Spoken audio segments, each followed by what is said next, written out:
शर्मा, आप देखते हैं SK9 न्यूज। स्वागत है आपका हमारे खास प्रोग्राम में। प्रोग्राम की शुरुआत हम यहाँ पर कर रहे हैं कांग्रेस पार्टी के पूर्व अध्यक्ष राहुल गांधी से। कांग्रेस पार्टी के पूर्व अध्यक्ष राहुल गांधी ने मोदी सरकार को चिट्ठी लिखी। राहुल गांधी ने मोदी सरकार को चिट्ठी लिखते हुए देश के हालातों पर चिंता जाहिर की है। इसके साथ ही साथ राहुल गांधी का ये भी कहना है कि इस समय सत्ता पक्ष जो राजनीति कर रही है वो किसी भी स्तर पर सही नहीं है, क्योंकि इसी तरह से अगर देश में राजनीति होती रहेगी तो देश के लोगों की जिंदगियां छीनती चली जाएंगी, क्योंकि देश में इस वक्त राजनीति करने जैसा कुछ रह ही नहीं है। देश के अस्पतालों की जो तस्वीरें सामने आ रही हैं, देश में ऑक्सीजन की कमी है, देश में बड़ी बड़ी संख्या में देखने को मिल रहा है कि लोगों को अस्पतालों में बेड तक नहीं मिल पा रहा है। और ऐसे में राहुल गांधी ने चिट्ठी लिखते हुए कहा है कि देश इस वक्त बहुत बड़ी स्थिति से गुजर रहा है और ऐसे में सरकार को बड़े स्तर पर वैक्सीनेशन का काम शुरू कर देना चाहिए। राहुल गांधी ने चिट्ठी लिखी है, उसकी कुछ जानकारियां मैं अपने दर्शकों को बता रहा हूं। जैसे कि उन्होंने बोला है कि अगर बड़े स्तर पर देश में वैक्सीनेशन होगा तो लोगों की जिंदगियां बचाई जाएंगी। इसके साथ ही साथ उन्होंने कहा कि ऑक्सीजन बेड्स और जो दवाइयों की किल्लत हो रही है, सरकार को उस किल्लत पर ध्यान देना होगा। अगर सरकार इन किल्लत पर ध्यान नहीं देगी तो ऐसे में सरकार जो है वो पूरी तरह से ध्यान नहीं देगी तो जनता की स्थिति खराब होगी और सरकार पर भी सवाल खड़े होंगे और सरकार पर सवाल खड़े भी किए जा रहे हैं। अगर बात की जाए तो इस वक्त मौजूदा स्थिति को देखते हुए कहा जाए तो देश की जनता सरकार से सवाल पूछ रही है, विपक्षी पार्टियां सरकार से सवाल पूछ रही हैं, लेकिन सरकार के पास किसी भी सवाल का जवाब नहीं है। ऐसे में राहुल गांधी ने बीते कुछ दिनों पहले भी केंद्र सरकार को चिट्ठी लिखी थी। केंद्र सरकार को ट्वीट करके ये बात बताया था कि जिस तरह मौजूदा समय में स्थिति देखने को मिल रही है, इसे देखते हुए सरकार को बड़ा कदम उठाना चाहिए और वैक्सीनेशन की जो किल्लत हमारे देश के अंदर देखने को मिले। देखिए, सबसे बड़ी बात यह है कि सरकार ने फ्री वैक्सीनेशन का काम शुरू करवाया। उन्होंने कहा कि अब 18 साल से ऊपर के लोगों को वैक्सीनेशन लगेगी, लेकिन मैं अपने दर्शकों को यहाँ पर बता दूं कि बहुत सारे राज्य ऐसे हैं जहां पर उन लोगों को वैक्सीन नहीं लग पाई है जिनकी उम्र 45 साल से ऊपर है। तो आप ये समझिए कि अभी ऐसे राज्य पड़े हुए हैं जिनको वैक्सीन नहीं मिली है और जहां पर 45 साल से उम्र के लोगों को टीका नहीं लगा है तो 18 साल से उम्र के लोगों को कब टीका लगेगा। और जो वैक्सीनेशन लगने की जो प्रक्रिया चल रही है वो बहुत धीमी चल रही है, बहुत मंद गति के साथ चल रही है। इसे देखकर ऐसा लग रहा है कि आने वाले कई वर्ष भी लग जाएंगे तब भी वैक्सीनेशन का काम पूरा नहीं हो पाएगा। चलिए आपको एक स्थिति और बताते हैं। दरअसल जो वैक्सीनेशन लगाया जा रहा है, बीते दिनों एक तस्वीर सामने आई जिसमें देखने को मिला कि वैक्सीनेशन सेंटर पर इतनी भयानक भीड़ लगी हुई थी। वहां पर न सोशल डिस्टेंसिंग थी, न किसी तरह की कोई वहां पर नियम का पालन किया जा रहा था, यानी कि लोग एकदम सटे पड़े थे। और चौंकाने वाली बात तो ये थी कि ये जो भीड़ दिखाई दी थी, इससे देखने को मिल रहा था कि लोगों को टीका कम लगेगा लेकिन बीमारियां ज्यादा फैल जाएगी। तो ऐसे में राज्य सरकारों को भी बड़े स्तर पर नियम गाइडलाइंस जारी करने चाहिए। जो वैक्सीनेशन लग रहे हैं, कितने लोगों को एक दिन में लगेंगे और कितने को बाकी लगेंगे, ये सारी चीजें प्रक्रिया अगर नहीं लगेगी तो भीड़ इसी तरह से बढ़ती जाएगी और लोगों को कम वैक्सीन लगेगी और वायरस और ज्यादा फैल जाएगा। चलिए मैं रिपोर्ट एक दिखाता हूँ आपको। राहुल गांधी ने किस तरह से मोदी सरकार पर निशाना साधा और चिट्ठी लेकर क्या कुछ कहा, देखिए ये खास रिपोर्ट।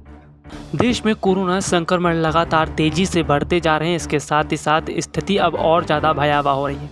आपको बता दें कि ताज़ा जानकारी के अनुसार देश भर में जो कोरोना के मामले हैं वो 4.25 लाख के पार जा चुके हैं और देखने को मिल रहा है कि कुछ नए वेरिएंट भी पाए गए हैं जो काफ़ी चिंताजनक है। ऐसे में जिस तरह से देश की स्थिति मौजूदा समय में देखने को मिल रही है, इसे देखते हुए कांग्रेस पार्टी के पूर्व अध्यक्ष राहुल गांधी ने प्रधानमंत्री नरेंद्र मोदी से आग्रह किया कोरोना वायरस के सभी स्वरूपों का वैज्ञानिक तरीके से पता लगाने के साथ ही पूरी दुनिया को इस बारे में अवगत कराया जाए तथा सभी भारतीय नागरिकों को जल्द टीका लगाया जाए। उन्होंने प्रधानमंत्री मोदी को पत्र लिखकर यह आरोप भी लगाया कि सरकार की विफलता के कारण देश एक बार फिर से राष्ट्रीय स्तर के लॉकडाउन के मुहाने पर खड़ा हो गया है और ऐसे में गरीबों को तत्काल आर्थिक मदद दी जाए ताकि उन्हें पिछले साल की तरह पीड़ा से ना गुजरना पड़े।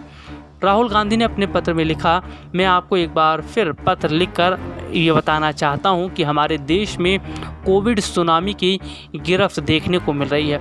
इस तरह के अप्रत्याशित संकट में भारत के लोग आपकी सबसे बड़ी प्राथमिकता होनी चाहिए। मैं आपसे आग्रह करता हूं कि आप देश के लोगों को इस पीड़ा से बचाने के लिए जो भी संभव कार्य है वो जरूर कीजिए। आपको बता दें कि राहुल गांधी ने इससे पहले भी कहा था कि देश में बड़े स्तर पर वैक्सीनेशन का काम होना चाहिए, ताकि अगर देश में सभी लोगों को वैक्सीन लग जाएगी तो शायद देश की स्थिति इतनी ख़राब नहीं होगी। लेकिन अगर वैक्सीनेशन की बात की जाए तो बहुत सारे राज्य ऐसे हैं जहां पर वैक्सीन अभी पहुंची भी नहीं है। और चौंकाने वाली बात तो ये है कि सरकार ने कहा था कि 18 साल से ऊपर के लोगों को वैक्सीन लगाई जाएगी, लेकिन कई राज्य तो ऐसे हैं जहां पर 45 साल से अधिक उम्र के लोगों को ही अभी वैक्सीन नहीं लगी। ऐसे में सवाल ये है कि जब 45 साल से अधिक लोगों की उम्र के लोगों को अभी वैक्सीन नहीं लगी है तो जाहिर सी बात है कि 18 साल से ऊपर के लोगों को वैक्सीन कैसे लग पाएगी। वहीं जिस तरह से अगर वैक्सीनेशन सेंटर की बात करें तो जहां पर वैक्सीन लगाई जा रही है वहां पर इतनी बड़ी संख्या में लोगों को भीड़ देखने को मिल रही है जो अपने आप में बहुत डरा रही है। वो बताती है कि किस तरह से लोग बड़ी संख्या में वैक्सीन लगवाने के लिए अपने घरों से तो बाहर निकल रहे हैं, लेकिन ना ही सोशल डिस्टेंसिंग का पालन किया जा रहा है और ना ही किसी तरह के गाइडलाइंस को फॉलो किया जा रहा है। जिस तरह से वैक्सीनेशन सेंटर पर बड़ी भीड़ देखने को मिल रही है, इससे साफ पता चलता है कि वैक्सीन की किल्लत तो है ही, इसके साथ ही साथ लोगों को सही ढंग से वैक्सीन भी नहीं लग पा रहा। वहीं राहुल गांधी ने कहा, दुनिया के हर 6 लोगों में से एक व्यक्ति भारतीय है। इस महामारी से अब यही पता चला है कि हमारा आकार, आनुवांशिक विविधता और जटिलता से भारत में इस वायरस के लिए बहुत ही अनुकूल माहौल मिलता है। वह अपने स्वरूप बदले तथा अधिक खतरनाक स्वरूप में सामने आए। मुझे डर इस बात का है कि जिस डबल म्यूटेंट और ट्रिपल म्यूटेंट को हम देख रहे हैं वो शुरुआत भर हो सकती है। उनके मुताबिक इस वायरस को अनियंत्रित ढंग से प्रसारित होना न सिर्फ हमारे देश के लोगों के लिए घातक होगा बल्कि शेष दुनिया के लिए भी होगा। उन्होंने प्रधानमंत्री को सुझाव दिया, इस वायरस एवं इसके विभिन्न स्वरूपों के बारे में वैज्ञानिक तरीके से पता लगाया जाए, सभी नए म्यूटेशन के खिलाफ टीकों के असर का आकलन किया जाए, सभी लोगों को तेज़ी से टीका लगाया जाए। इसके साथ ही उन्होंने ये भी कहा कि ये भी ध्यान रखा जाए कि जिन लोगों को वैक्सीनेशन लगाया जा रहा है उनमें किसी तरह की कोई दिक्कत तो नहीं है। राहुल गांधी ने कहा कि इस वक्त देश में सभी राजनीतिक पार्टियों को साथ आकर काम करने की ज़रूरत है और अगर सभी राजनीतिक पार्टियां साथ मिलकर काम करेंगी और सरकार जो है वो विपक्षी पार्टियों की सलाह भी मानेगी तो ऐसे में देश में जो वायरस देखने को मिल रहा है इसके खिलाफ हम तेज़ी से लड़ सकते हैं। तो देखा आपने, राहुल गांधी ने मोदी सरकार से सवाल पूछा है। सवाल पूछने के साथ साथ उन्होंने कुछ सलाह भी दी है। देखिए, विपक्षी पार्टी जो है इस वक्त सलाह देते हुए नजर आ रहे हैं। विपक्षी पार्टी जो सलाह दे रहे हैं ना, ऐसे में इन सलाह को मानना सरकार के लिए भी काफी हद तक जरूरी है, क्योंकि सरकार का काम होता है कि सभी लोगों की बातों को सुना जाए। विपक्ष क्या कह रहा है, अब आप ये भी सुन लीजिए। विपक्ष ये कह रहा है कि देश में बड़े स्तर पर वैक्सीनेशन का काम शुरू किया जाए। जो राज्य है जहां पर अभी पूरी संख्या में वैक्सीन नहीं पहुंची है वहां वैक्सीन पहुंचाई जाए। अस्पतालों की स्थिति को बेहतर बनाने के लिए न सिर्फ ऑक्सीजन सिलेंडर बल्कि जरूरी दवाइयां पहुंचाई जाए, ताकि देश के अस्पतालों में ऑक्सीजन की कमी ना हो, इंजेक्शन की कमी ना हो, दवाइयों की कमी ना हो। ऐसे में सरकार अगर ये कदम उठाएगी तब जाकर देश की स्थिति सुधरेगी। लेकिन देखने को ये मिल रहा है कि कई राज्यों में ना तो अभी पूरी ढंग से ऑक्सीजन पहुंचा है, ऑक्सीजन की बहुत बड़ी शॉर्टेज दिखाई दे रही है। रेमडेसिविर इंजेक्शन जिसकी बहुत डिमांड है इस वक्त देश में, उसकी पूरी तरह से कमी देखने को मिल रही है।